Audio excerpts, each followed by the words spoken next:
Hello students, આનાથી આગળના લેક્ચરમાં આપણે લોકોએ ઇન્ટ્રોડક્શનની વાત કરી હતી કે કઈ રીતે આપણે સમીકરણોને અસમતાની રીતે લખી શકીએ, રાઈટ? એની ડિફરન્ટ કન્ડિશન અને અલગ અલગ ટાઈપની અસમતાઓની આપણે વાત કરી હતી, રાઈટ? હવે બીજી વસ્તુ કે તમે જ્યારે 9-10 માં જોયું હશે કે જ્યારે બી આપણે સમીકરણ લખતા હતા, રાઈટ, સુરેખ સમીકરણ, તો એના ઉકેલ તમે કઈ રીતે શોધતા હતા કે ધારો કે એક જ ચલ માટેનું તમને સમીકરણ આપ્યું હોય કે 5x 10 આપ્યું, રાઈટ? સાદું સમીકરણ લઈ અને ઉકેલ શોધવાનો હોય તો શું કરતા હતા? x 10/5, right? એટલે તમને આન્સર શું મળતો હતો? x 2, right? હવે જેવી રીતે તમે x ની અલગ અલગ કિંમતો આપણે લોકો સમીકરણમાં સમાનતા માટે શોધતા હતા, એવી જ રીતે તમારે સોલ્યુશન શોધવાના છે અસમતાઓ માટે, પણ ત્યાં કેટલાક રૂલ્સ ફોલો થાય છે, રાઈટ? હવે તમે ધારો કે કોઈ અસમતા માટે જ સમીકરણ લે કે ધારો કે આપણી પાસે કોઈ સમીકરણ છે કે 3x 20, રાઈટ? અને આપણે ખાલી વાત કરવી છે અત્યારે પ્રાકૃતિક સંખ્યાઓ માટેની, રાઈટ? કે આપણે લઈ લઈએ કે x n માંથી જ આપણે લેવાનું છે, રાઈટ? તો x ની n માંથી કિંમતો લઈશું તો ધારો કે આપણે લઈશું x 1, તો 3 * 1 <20, તો આ વસ્તુ સાચી થશે. શું મળશે અહીંયા? 3 <20, અને અહીંયા અસમતા સાચી છે કેમ કે આપણને ખબર છે કે 3 એ 20 કરતા કેવો છે? નાનો, રાઈટ? એવી જ રીતે જો તમે x 2 લો છો તો 3 * 2 = 6 થશે અને 6 પણ 20 કરતા નાનો છે, રાઈટ? પછી 3 માટે વાત કરીએ તો શું થઈ જશે? 9 <20, રાઈટ? એવી જ રીતે જો 4 ની વાત કરીએ તો અહીંયા આપણને શું મળશે?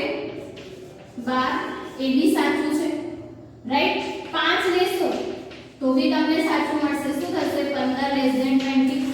તો જ્યાં સુધી ઇનઇક્વાલિટી સાચી થતી હોય ત્યારે તમારે બધી જ કિંમતો મૂકતો જવાનું, રાઈટ? હવે તો કે x 6 લેશો તો 18 <20. પણ જો તમે x 7 લેશો તો તમને શું મળશે? 21 <20. બટ આ તો સાચું નથી, એટલે જે 7 છે એ આપણા સોલ્યુશનમાં નહીં થાય. સો x ની કઈ કઈ કિંમતો માટે આપણી આ જે અસમતા છે સાચી છે? તો કે 1 2 3 4 5 અને 6. અને આ જે આપણને સંખ્યાઓ મળી એને આપણે શેમાં લખી દઈશું? ગણમાં. અને આ જે ગણ છે એ જ આપણો શું છે? ઉકેલ ગણ કોઈ પણ અસમતા માટે, રાઈટ? સો કોઈ પણ અસમતા નો ઉકેલ ગણ આપણે જોવો હોય તો x ની એવી કિંમતો જે આ અસમતાને સાચી સાબિત કરતી, રાઈટ? જેટલી x ની કિંમતો માટે આ અસમતા સાચી હોય એટલી x ની કિંમતો એ આપણો શું થશે? ઉકેલ ગણ, રાઈટ? ગણની વાત આપણે ઓલરેડી કરી ગયા. બધી સંખ્યાઓને તમે ગણમાં લખશો અને આ બધા જેના ઉકેલ છે એટલે આ જે આપણો આન્સર છે શું થઈ જશે? આપેલી અસમતાનો ઉકેલ ગણ, રાઈટ? એવી જ રીતે અસમતાનો ઉકેલ, તો અસમતાનો ઉકેલ શું કે છે કે જેટલા બી ઉકેલ આ અસમતાને સાચા સાબિત કરતા હોય બધા શું થઈ જશે? આપણી અસમતાઓના ઉકેલ. બટ આ તો થઈ ખાલી x belongs to n ની વાત. જો તમને z કીધું હોય, r કીધું હોય તો તમારું કામ વધારે અઘરું થતું જશે, રાઈટ? અને દરેક વસ્તુ માટે તમે આ રીતે એક વેલ્યુ માટે શોધવા જશો તો તમારા માટે ખૂબ જ અઘરું થઈ જશે અને પોસિબલ બી નથી, રાઈટ? આપણને ખબર છે કે જ્યારે આપણે x belongs to r લઈશું, રાઈટ, અને વાસ્તવિક સંખ્યાની વાત કરીશું તો એવી બહુ જ બધી વાસ્તવિક સંખ્યાઓ છે જે આ અસમતાને સેટિસ્ફાઈડ કરશે, રાઈટ? સો દરેક વખતે પોસિબલ નથી કે આપણે એનો ઉકેલ ગણ કે અસમતાનો જે ઉકેલ શોધવાનો છે આ રીતે શોધી શકીએ. ઇન શોર્ટ શોધવાની x ની વેલ્યુ છે, રાઈટ? સો x માટેનો ઉકેલ ગણ મળશે. ઓકે, સો દરેક વખતે આ જે પ્રોસેસ છે કરવી પોસિબલ નથી, તો આપણી પાસે એનો બીજો રસ્તો છે કે કઈ રીતે આપણે અસમતાનો ઉકેલ શોધી શકીએ, રાઈટ? સો એના માટે સૌથી પહેલા તમારે બે નિયમો જોવાના છે કે બે જે નિયમો છે એ અસમતા ફોલો કરે પછી જ આપણે એનો ઉકેલ શોધી શકીએ, રાઈટ? સો ખાલી અસમતાનો ઉકેલ જ્યારે આપણે શોધતા હોઈએ ત્યારે આ વસ્તુ આપણે ધ્યાનમાં રાખીશું, right?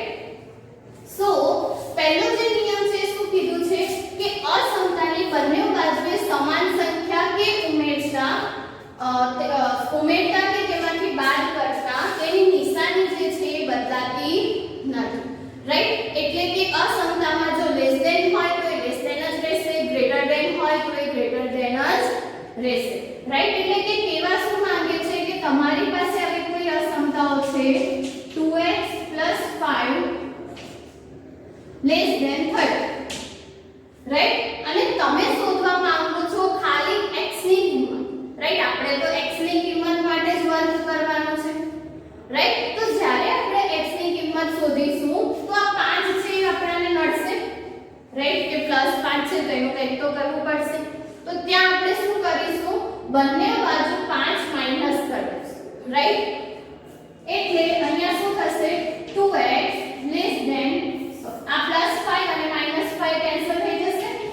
Okay, +5 - 5 less than 30 - 5. So in short શું મળ્યું તમને? 2x less than 25, right? સો આ રીતની કોઈ પણ અસમતા આપી હોય તેમાં કોઈ એવું અચળાંક હોય જે પ્લસ માઈનસ માં આપેલો છે, કદાચ અહીંયા -5 હોત તો આપણે શું કરતા? બંને બાજુ +5 એડ કરતા. એટલે કે જ્યારે તમે કોઈ પણ અસમતાનો ઉકેલ શોધવાનો પ્રયત્ન કરો છો તો એમાં આપણે સમાન સંખ્યા ઉમેરી બી શકીએ અને બાદ બી કરી શકીએ. આ વસ્તુ સાચી છે, રાઈટ? કે તમે સંખ્યાઓના ગુણાકાર, બાદબાકી, સરવાળો અને ભાગાકાર ચારે વસ્તુ અસમતામાં કરી શકો, but with some rules, right? કેટલાક એના નિયમો છે જે તમારે ફોલો કરવાના, તો એ ચારે ચાર જે પ્રક્રિયાઓ છે તમે અસમતામાં બી યુઝ કરી શકશો, રાઈટ? સો પહેલા બે રૂલ એ છે કે તમે કોઈ પણ અસમતામાં સમાન નંબર ઉમેરી બી શકો અને બાદ બી કરી શકો, રાઈટ? અને કોઈ પણ અસમતામાં તમે સમાન નંબર પણ ધન સમાન નંબર, રાઈટ, ઉમેરી બી શકો, ગુણાકાર બી કરી શકો અને ભાગાકાર બી કરી શકો, રાઈટ? સો આ જે વસ્તુ છે શું કહે છે કે તમે જ્યારે ઉમેરશો અને બાદ કરશો તો આ જે અસમતા છે એ બદલાશે નહીં, રાઈટ? સો પહેલો જે રૂલ છે તમારે ધ્યાનમાં રાખવાનો કે તમે જે નોર્મલ સરવાળા બાદબાકી કરો છો બંને બાજુ કોઈ ઘટક એડ કરવાનો અથવા બાદ કરવાનો, રાઈટ? સો એ પ્રોસેસ તમે લોકો કરશો તો ત્યાં તમારી અસમતામાં કોઈ જ પ્રકારનો ચેન્જ આવશે નહીં.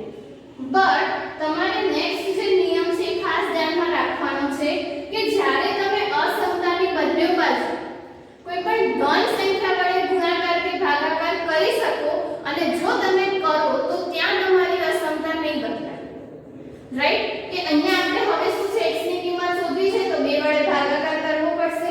તો અહીંયા શું થઈ જશે? 2x / 2 is equals to 25/2. That means ki x is less than 25/2, right?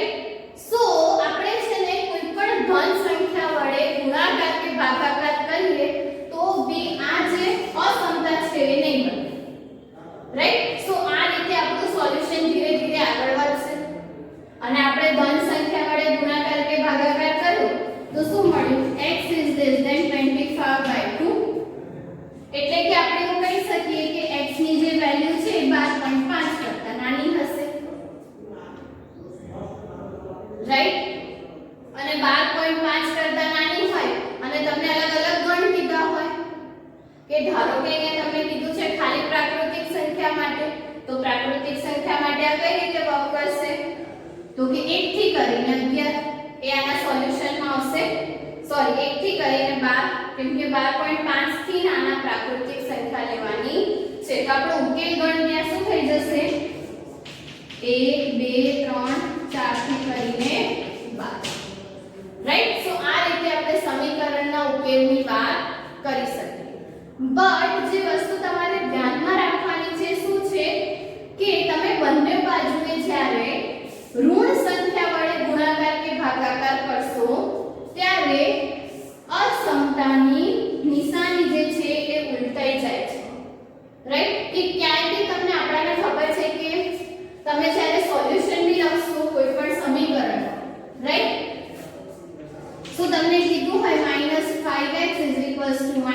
-5, right? So x - તમે એવું કહો કે રાઈટ 5 ને નીચે લઈ ગયા -1, પણ આપણે કોઈ દિવસ x ને માઈનસ નથી રાખતા, રાઈટ? એટલે શું કરી દઈએ? x = 1. તો જેવી રીતે ત્યાં આપણે x ને માઈનસ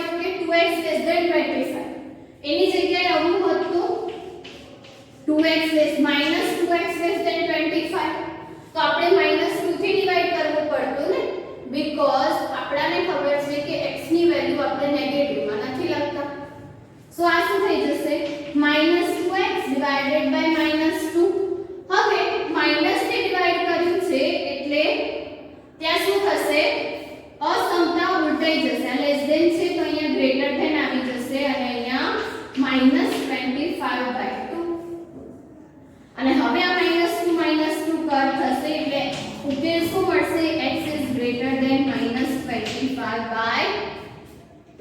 રાઈટ સો આવી રીતે તમારે ખાસ ધ્યાનમાં રાખવાનું કે જ્યારે તમે સરવાળો બાદબાકી કરશો ત્યારે તમારી અસમતાના ઉકેલ નહીં બદલાય પણ જ્યારે તમે ગુણાકાર ભાગાકાર ધન સંખ્યા જોડે કરશો ત્યારે બી અસમતાની સાઇન ને ચેન્જ થાય ખાલી ને ખાલી ક્યારે ચેન્જ થશે જ્યારે તમે ઋણ સંખ્યા વડે ગુણાકાર કે ભાગાકાર કરશો તો રાઈટ સો આ વસ્તુ તમારે ખાસ ધ્યાનમાં રાખવાની કે આપણે કોઈ પણ ઉકેલ શોધતા હોઈએ એમાં તમને ઋણ સંખ્યા વડે ગુણાકાર કે ભાગાકાર કરવાનો થાય તો તમારે આ વસ્તુ ખાસ કરવાની કે જે અસમતા છે એને ઉલટાવી દેવાની રાઈટ ઉલટાવશો તો જ તમને પ્રોપર આન્સર મળશે અધરવાઇઝ તમારે જે આન્સર છે એમાં મિસ્ટેક થશે રાઈટ સો બેઝિક સ્ટેપ્સ કરવાના છે ફોલો કે તમારે કઈ કઈ વસ્તુ ધ્યાનમાં રાખવાની છે તો કે આ બેની રાઈટ ઉકેલ ગણ વિશેની વાત કરી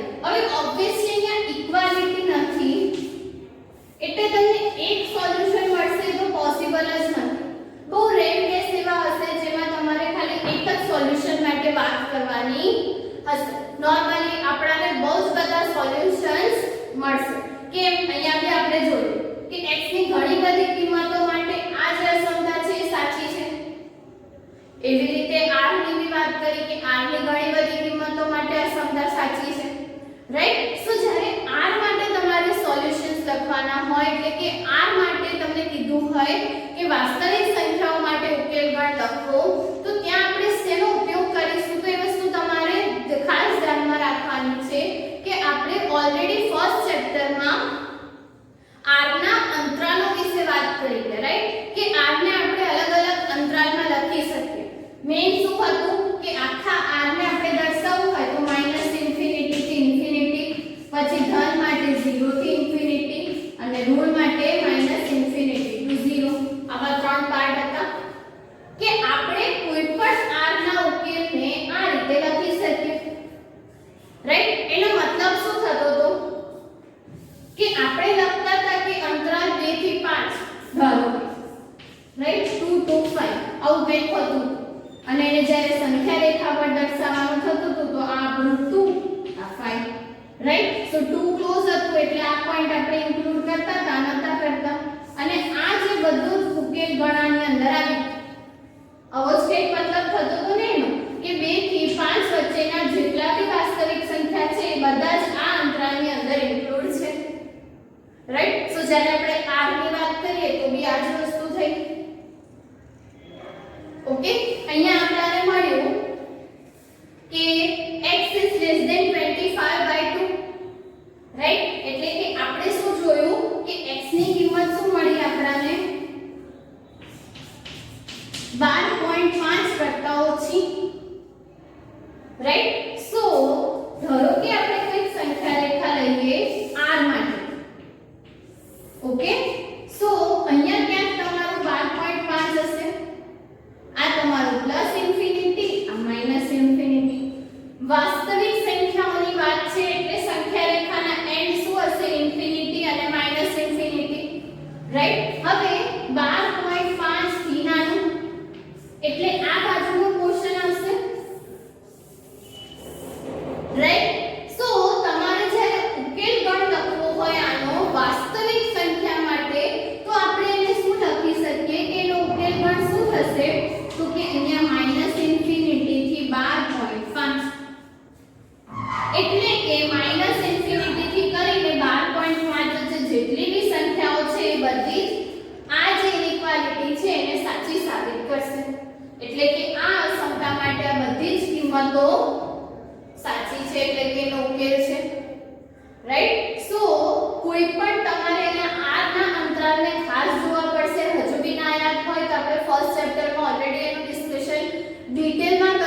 ગયા છે તો ફરી ટોપિક જે છે આખો રિવાઇઝ કરી લેજો એટલે તમને ઓલરેડી આ વસ્તુ ખ્યાલ આવી જશે કે અંદર કરવાનું શું છે, રાઈટ. લેસ ધેન છે એટલે 12.5 થી માઈનસ ઇન્ફિનિટી. ઓકે, બીજી વસ્તુ અહીંયા ઇનઇક્વાલિટી જોવાની. લેસ ધેન છે તો અહીંયા તમારો સમૃદ્ધ અંતરાલ આવશે, રાઈટ. જેવી રીતે આપણે લેતા હતા open bracket close bracket, right. બે બ્રેકેટ છે આપણી પાસે, આ ક્લોઝ અને આ ઓપન, રાઈટ. પણ જો કદાચ અહીંયા ઇક્વાલિટી આપી હોય તો અહીંયા કયો બ્રેકેટ આવશે? Close bracket, right. તો આની બી આપણે વાત કરી ગયા હતા કે કોઈ ઘટક જો ઉકેલ ગણમાં ઇન્ક્લુડ થતો હોય તો ત્યાં ક્લોઝ બ્રેકેટ અને જો ઇન્ક્લુડ ના થતો હોય તો ત્યાં ઓપન બ્રેકેટ, રાઈટ. સો જે આપણે આ જોવાનું છે કે આલેખ પર નિરૂપણ પણ એક જ ચલની વાત છે કે જ્યારે આપણે આલેખની વાત કરીશું તો એક ચલ માટે આપણને આલેખ ખબર છે સીધી લાઈન જ હશે, રાઈટ. અને એ લાઈન અવિકલ થશે. ઓકે, સો આ શેની વાત થઈ ગઈ કે કોઈ પણ ઉકેલને આપણે સંખ્યા રેખા પર જ્યારે દર્શાવવું હોય એટલે કે એક ચલને આપણે આલેખ ઉપર નિરૂપણ કરવું હોય તો આ રીતે આપણે કરી શકીએ. પણ ક્યારે? જ્યારે વાસ્તવિક સંખ્યાઓની વાત હોય ત્યારે. નોર્મલી બી વાસ્તવિક સંખ્યા નાની હોય, તમને -4 થી 4 બી દર્શાવવું હોય તો બી તમે એને દર્શાવી શકો, પણ પછી તમારે ત્યાં નંબર ડિનોટ કરવા પડે. ઓકે, સો ધીરે ધીરે આપણે એક્ઝામ્પલ્સ જોઈશું એમ તમને વધારે ખ્યાલ આવશે કે એક્ચ્યુઅલી આપણે અસંખ્યામાં કરવાનું શું છે. ઓકે, સો સૌથી પહેલા સ્ટેપ બાય સ્ટેપ જઈશું. જેમ જેમ તમારી પ્રેક્ટિસ થશે એમ એના શોર્ટકટ ટ્રિક્સ બી છે, રાઈટ, કે કઈ રીતે આપણે એને ટૂંકમાં સમ્સ ગણી શકીએ. ઓકે, સો આ થઈ ગઈ વાત કે આપણે અસમતાઓના ઉકેલ કઈ રીતે શોધી શકીએ, રાઈટ. આ બંનેની વ્યાખ્યા તમને લોકોને ટેક્સ્ટ બુકમાં આપેલી છે તો તમારે વ્યાખ્યા અને આ જે 4 નિયમો આપ્યા છે તો સૌથી પહેલા કે તમે સરવાળો અને બાદબાકી કરી શકો એ, અને કોઈપણ સંખ્યા વડે ગુણાકાર કે ભાગાકાર બી કરી શકો એ, અને એના પછી આ નિયમો આપ્યા છે તો એ તમારે નોટબુકમાં લખવાના રહેશે, રાઈટ. સો આ થઈ ગઈ આપણી ટોપિકની વાત કે કઈ રીતે આપણે ઉકેલ શોધી શકીએ. નેક્સ્ટ વિડિયોમાં આપણે સ્વાધ્યાયના કેટલાક સમ્સ છે એના વિશે ડિસ્કશન કરીશું. Okay, thank you.